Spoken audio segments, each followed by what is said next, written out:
بسم اللہ الرحمن الرحیم۔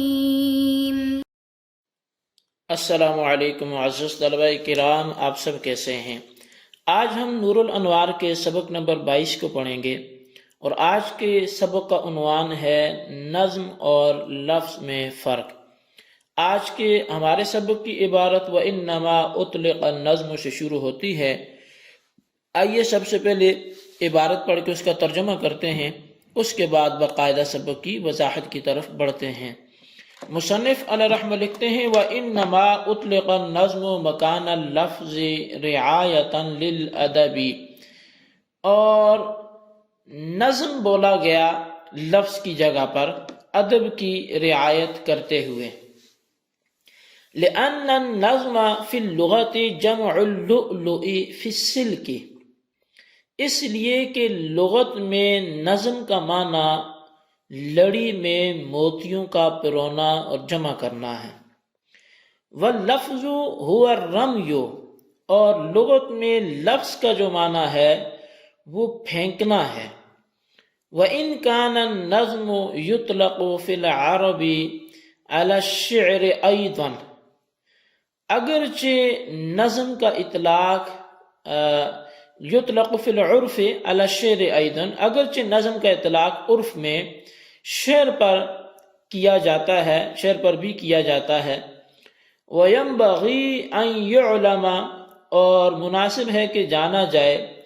أَنَّ النَّظْمَ إِشَارَةٌ إِلَى الْكَلَامِ اللَّفْظِيِّ، کہ نظم بول کر آپ کا اشارہ کرنا ہے کلام لفظی کی طرف۔ والمعنی الی الکلام النفسی، اور معنی بول کر اشارہ ہے کلام نفسی کی طرف۔ ولیکن المعنی الذی هو ترجمۃ النظم حادث، لیکن وہ معنی کہ جو نظم کا ترجمہ ہے وہ حادث ہے کالنظم، نظم کی طرح ہی۔ لأنہ عبارۃ عن قصۃ یوسف واخوته وعن فرعون وغرقه مثلا وکل ذلک حادث، اس لیے کہ وہ عبارت ہے قصہ یوسف سے اور ان کے بھائیوں کے قصے سے، اور فرعون اور اس کے ڈوبنے کے قصے سے مثال کے طور پر، اور یہ سارے کچھ حادث ہیں۔ ثم هو دال على امر اللہ تعالی ونہیہ وحکمہ وخبرہ وهو قدیم بلا ریب عندنا فتنبہ لہ، اور پھر وہ دلالت کرتا ہے اللہ تعالیٰ کے حکم پر اور اللہ تعالیٰ کی نہی پر، اور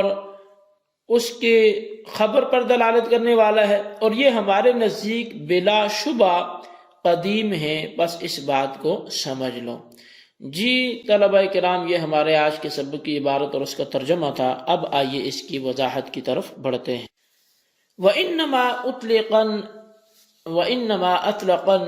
النَّظْمَ یا أُطْلِقَ النَّظْمُ، نظم کا اطلاق کیا گیا یا مصنف نے نظم کا اطلاق کیا، تو یہاں سے در حقیقت ایک اعتراض کا یا ایک سوال کا جواب دیا جا رہا ہے، اور وہ سوال یہ ہے کہ لفظ اور نظم دونوں ایک ہی مفہوم پر دلالت کرتے ہیں، مگر لفظ بنسبت نظم کے زیادہ مشہور ہے، اور عبارت میں مشہور لفظ کا ہی استعمال کرنا یہ فصیح ہوتا ہے، فصاحت کے زیادہ قریب ہیں۔ لہذا ماتن کو بجائے لفظ نظم کے استعمال کے لفظ کا استعمال کرنا چاہیے تھا، تو انہوں نے اس کے برخلاف جو مشہور لفظ تھا یعنی لفظ، اس کو چھوڑ کر نظم کا استعمال کیوں کیا؟ تو اب اس سوال کا جواب یہ ہے کہ نظم لغت میں لڑی میں موتی پرونے کو بولتے ہیں۔ لڑی میں موتی ڈال دینا، پرو دینا، اور یہ ظاہر ایک اچھے معنی ہے، ادب والا معنی ہے، خوبصورت معنی ہے، اور لفظ کی چونکہ لغت میں معنی پھینکنے کے ہیں، کسی چیز کو پھینک دینا، لفظ کا معنی ہی پھینکنا ہے، تو اب یہ برے معنی ہے۔ ماتن نے یہاں ادب کا لحاظ رکھا ہے، کیونکہ یہاں بات قرآن کی ہو رہی ہے، اور قرآن کے الفاظ یا نظم، یوں بولیں کہ لفظ یا نظم، تو لفظ بولیں گے تو معنی پھینکنے کا ہوگا، اور نظم بولیں گے تو معنی موتیوں کو لڑی میں پرونے کا ہوگا، تو یہ ادب کے زیادہ قریب تھا، اس لیے ماتن نے ادب کا لحاظ کر کے لفظ کی بجائے نظم استعمال کیا ہے۔ اور اشعار میں بھی چونکہ لڑی میں موتی پرونے کی طرح کلمات اور الفاظ کو باقاعدگی کے ساتھ ترتیب دیا جاتا ہے، اس لیے عرف میں نظم کا استعمال اشعار پر ہونے لگا، اگرچہ یہ برے معنی کی طرف بھی گمازی کرتا ہے، اچھے معنی بھی شعر میں ہوتے ہیں، اور جب یہ برے معنی کی طرف لے کے جائے تو اللہ تبارک و تعالیٰ کا ارشاد ہے وَالشُّعَرَاءُ يَتَّبِعُهُمُ الْغَاوُونَ، کہ شعراء کی بات پر وہی چلیں گے جو بہراہ روی کا شکار ہو چکے ہیں۔ تو یہاں وہی جو برے اشعار کہتے ہیں ان کی مذمت بیان فرمائی گئی ہے، ورنہ نبی علیہ السلام کی موجودگی میں صحابہ کرام خصوصاً حضرت حسان بن ثابت رضی اللہ تعالیٰ عنہ جو ثناخوان رسول ہیں،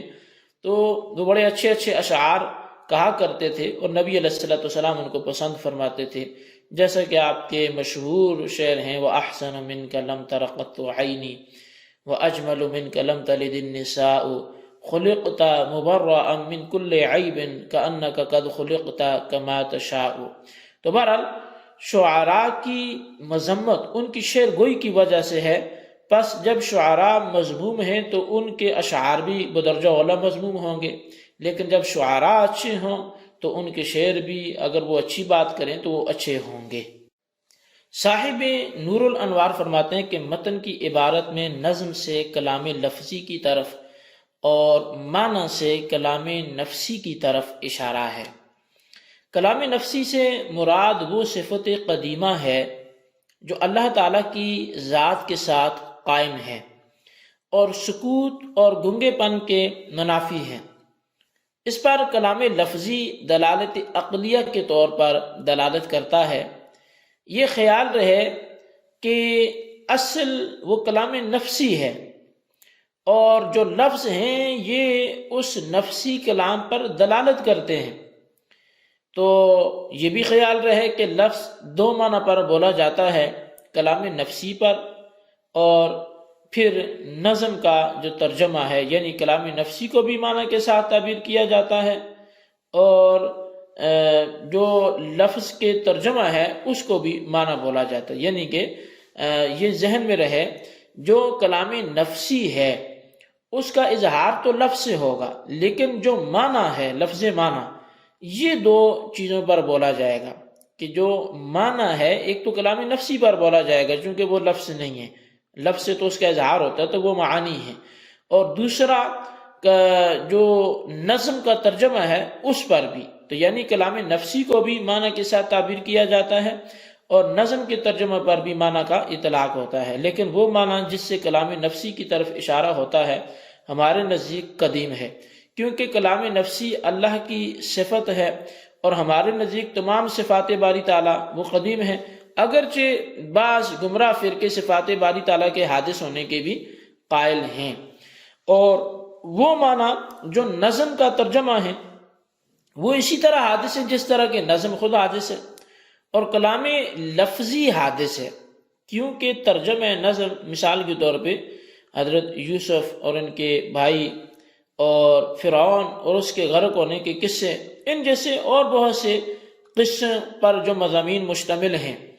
یہ تمام حادث ہیں، تو معلوم ہوا کہ نظم کا ترجمہ بھی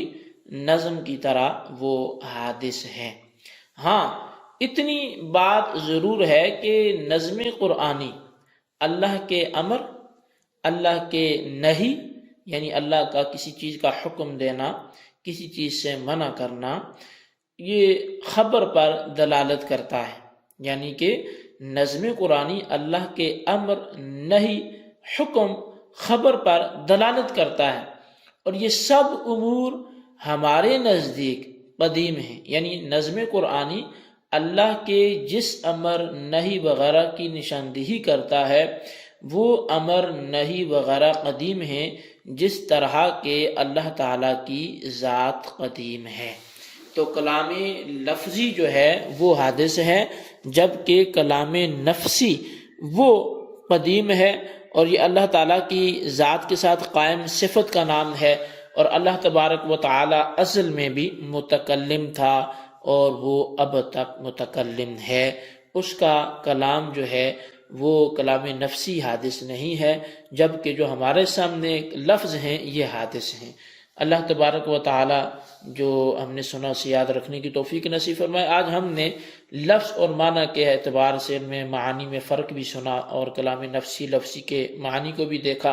آج کے سبق کو ضرور خلاصتاً اپنے رجسٹر پہ نوٹ کریں، بالخصوص ان سوالات کے جوابات ہیں۔ سوال نمبر 1 یہ ہے کہ لفظ کا معنی بیان کرتے ہوئے نظم اور لفظ میں فرق بیان کریں، اور سوال نمبر 2 یہ ہے کہ کلام کون سا قدیم ہے اور کون سا حادث ہے، وضاحت سے پردے قلم کریں۔ اللہ تبارک و تعالی سے دعا جو کچھ ہم نے پڑھا سنا اسے یاد رکھنے کی توفیق نصیب فرمائے، آمین بجاہ نبی الامین صلی اللہ علیہ وسلم۔